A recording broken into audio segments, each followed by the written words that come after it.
অবৈধভাবে ম্যানগ্রোভ কেটে নদীর গতিপথ রুদ্ধ করে চলছে ট্রলার ঘাট তৈরির কাজ। নির্বিকার প্রশাসন। অঞ্চলে পারমিট আছে? অঞ্চলে কে পারমিট দিয়েছে? আর এই কিছুদিন আগে তো এখানে ম্যানগ্রোভ ছিল, কে গাছগুলো কাটলো? কে কিছুদিন আগে অ্যাসিস্ট্যান্ট এখন কি টাকা দিয়েছে মুখের উপর, তাই জন্য এরা টাকা দেয়নি, তার জন্য এদের কাছে কে টাকা দিয়েছে? এই টাকা দিয়েছে সেটা তোরা জানিস। এতদিন পরে এসেছিস কেন? গাছ তো কেটেছে 2 মাস। কে কেটেছে? এই কেটেছে সেটা তুই খোঁজ নে, আমি কেন বলতে পারবো? এখন তারা টাকা দিয়েছে, এটা টাকা দেয়নি, তাই জন্য এখন 2 মাস পরে এসেছিস যে কেন গাছ কেটেছে। কে কাকে টাকা দিয়েছে? ফরেস্ট অফিসে গিয়ে জিজ্ঞাসা করবি যে কে গাছ কেটেছে, আমরা কেন বলতে পারবো কে গাছ কেটেছে। আপনি গাছ কাটেন, আপনি গাছ না না, আমরা তো গাছ করি না, এটা 2 মাস আগের খবর। তোমরা পান্তা ভাত পচে গেছে তারপর আসছো, এই কথা বললে হবে? এটা 2 মাস আগের খবর। আপনাদের জায়গা কেন? ওনার জায়গায় আমার জায়গা থেকে আমি হাঁটি কেটে আমি পাই। সুন্দরবনকে রক্ষা করার জন্য রাজ্য সরকারের উদ্যোগে যখন প্রতি বছর কোটি কোটি টাকা খরচ করে ম্যানগ্রোভ চারা বসানো হচ্ছে, ঠিক তখনই এক অন্য ছবি ধরা পড়ল কাকদ্বীপের প্রতাপাদিত্য নগর গ্রাম পঞ্চায়েতের উত্তর গোবিন্দপুর গয়লার চক এলাকায়। ছবিটা দেখেছেন? নির্বিচারে ম্যানগ্রোভ কেটে নদীর গতিপথ রুদ্ধ করে তৈরি করা হচ্ছে ট্রলার ঘাট। এই বিষয় নিয়ে উজ্জ্বল দাস নামে স্থানীয় ওই মৎস্য ব্যবসায়ীর দাবি, তিনি ম্যানগ্রোভ কাটেননি এবং তার জায়গার সঠিক কাগজপত্র রয়েছে।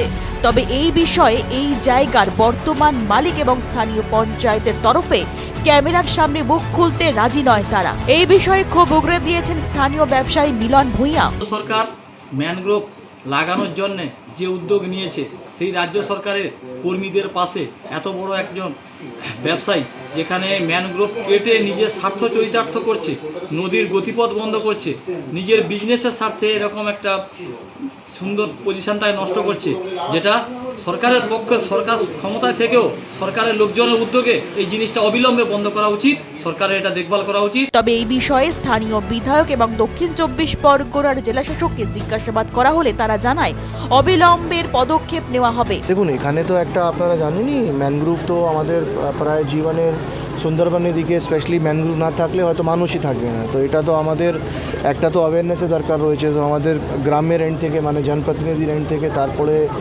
গ্রাম দিকে, তারপরে ফরেস্ট ডিপার্টমেন্ট এখানে রয়েছে, পঞ্চায়েত দফতর এখানে রয়েছে।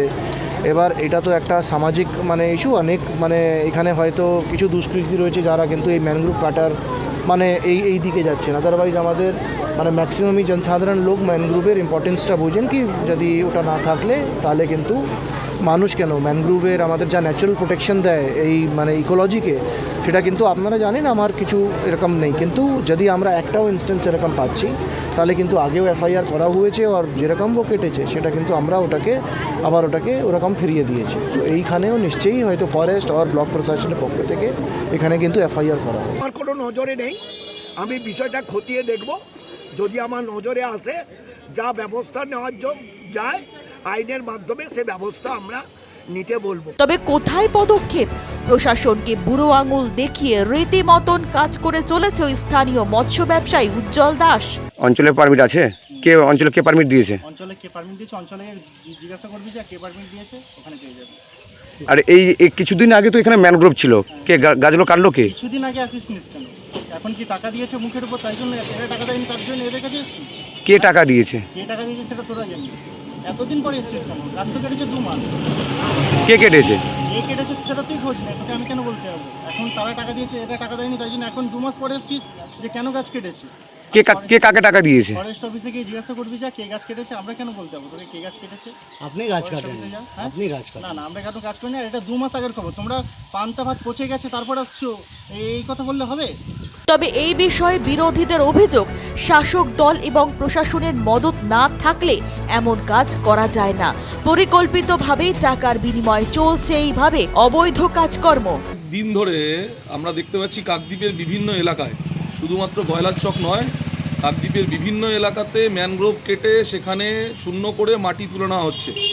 রাজ্য সরকারের এই ম্যানগ্রোভ লাগানো, এটা হচ্ছে একটা আইওয়াশে পরিণত হয়েছে। এটা সরকার চাইছে একদিকে লাগাও, আর একদিকে কালোবাজারি করে, কালোবাজারিদেরকে হাত শক্ত করে তাদের কাছ থেকে পয়সা নিয়ে, ঘুষ নিয়ে তাদের কাছে এই ম্যানগ্রোভটাকে তুলে দিচ্ছে। এতে ক্ষতি হচ্ছে বায়ো ইকোলজিক্যাল সিস্টেমের ক্ষতি হচ্ছে। এতে প্রত্যেকটা মানুষ ক্ষতিগ্রস্ত হবে বলে আমার দৃঢ় ধারণা।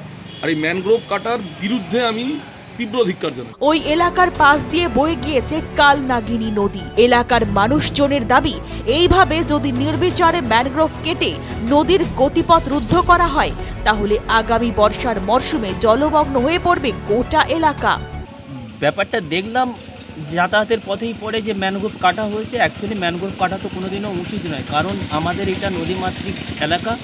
এখানে বছরে একবার দুবার করে জলপ্লাবনে ভাসতে হয়। মাঝে মধ্যেই তো জজ কিংবা ইয়াস যেটা এসছিল, সেখানে তো নদীর জল অলরেডি বাঁধ টপকে আমাদের বসবাসের জায়গায় এসে গিয়েছিল।